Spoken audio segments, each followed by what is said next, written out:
ঘরে চিকেন নেই অথচ বিরিয়ানি খেতে ইচ্ছে হচ্ছে, তো চিন্তা কিসের? ডিম তো আছে, ডিম তো থাকেই।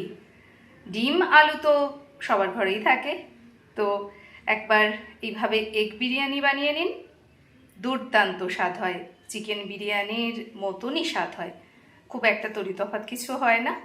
এবং বাড়িতে ডিমের ঝোল ভাত বা এমনি রোজকার তরকারি বাদ দিয়ে একবার এটাই করে দেখুন না, রায়তা দিয়ে বা শুধু এমনি এমনি দুর্দান্ত লাগবে, খুব ভালো হয় খেতে।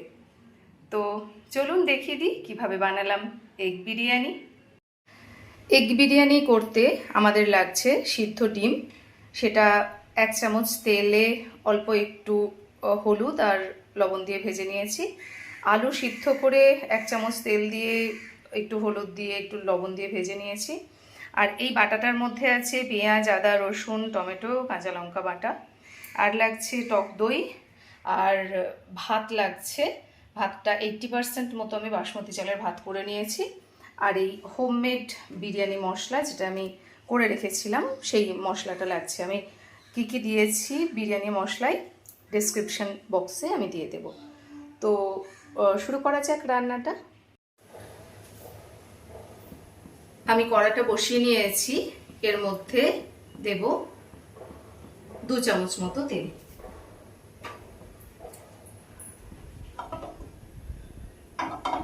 দু চামচ মতো তেল দিয়েছি। এবার এর মধ্যে আমি মশলাটা কষিয়ে নেব। এর মধ্যে একটু দেব চিনি, একটু চিনি দিলাম। চিনিটা একটু যখন ফেনা উঠবে তখন আমি মশলাটা দেব। চিনিটা একটু লাল হয়ে গেছে, এবার আমি এই বাটা মশলাটা দেব।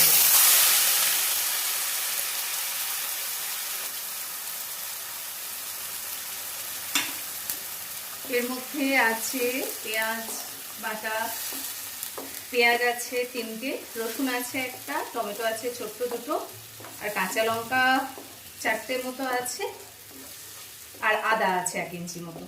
তো আমি আজকে একটু বেশি পরিমাণে করছি, তাই আজকে মশলাটা একটু বেশি লাগছে। এবার এর মধ্যে আমি কিছু বেসিক মশলাও দিয়ে দেব। দেব হলুদ, দেব লাল লঙ্কার গুঁড়ো, আর কাশ্মীরি লাল লঙ্কার গুঁড়ো একটু বেশি পরিমাণে দেব, শুধু রংটা হবে, এটা তো ঝাল হবে না। আর দেব লবণ।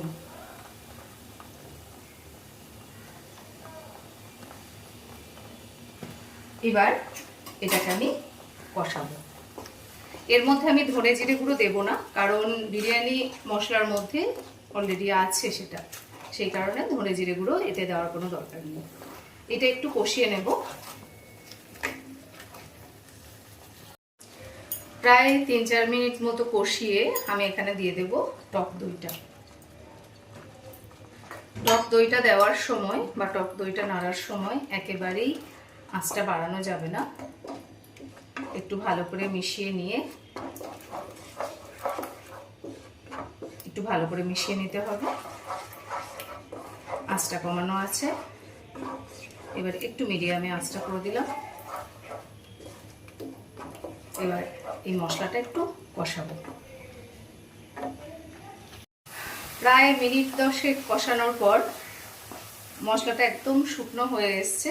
এবার আমি মশলাটা নামিয়ে নেব। এবার এটা আমি লেয়ার করে দেব। কিছু তেজপাতা নিচেতে নিয়ে নিয়েছি। এবার দেব ভাতটা,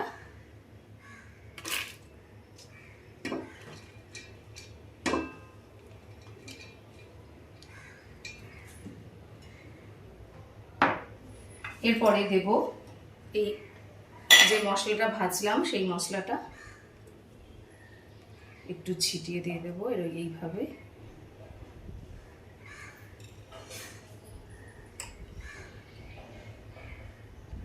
একটু ছড়িয়ে দিলাম।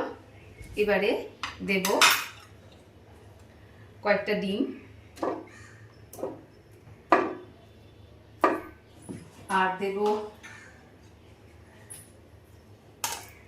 একটু বিরিয়ানি মশলাটা একটু ছড়িয়ে দেব এইভাবে।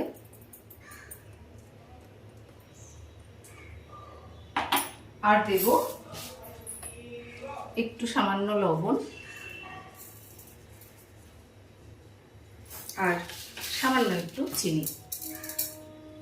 এই লেয়ারটা আমি আবার রিপিট করব। আচ্ছা, এর সঙ্গে কয়েক পিস আলু দিয়ে দিই। এই লেয়ারটা আবার আমি রিপিট করব। তো আবারও কিছুটা ভাত দিয়ে দিলাম।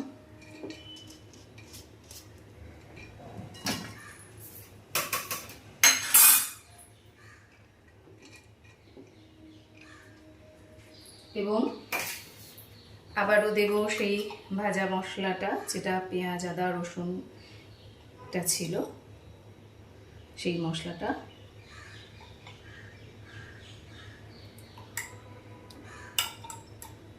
আর দেব একটু বিরিয়ানি মশলা।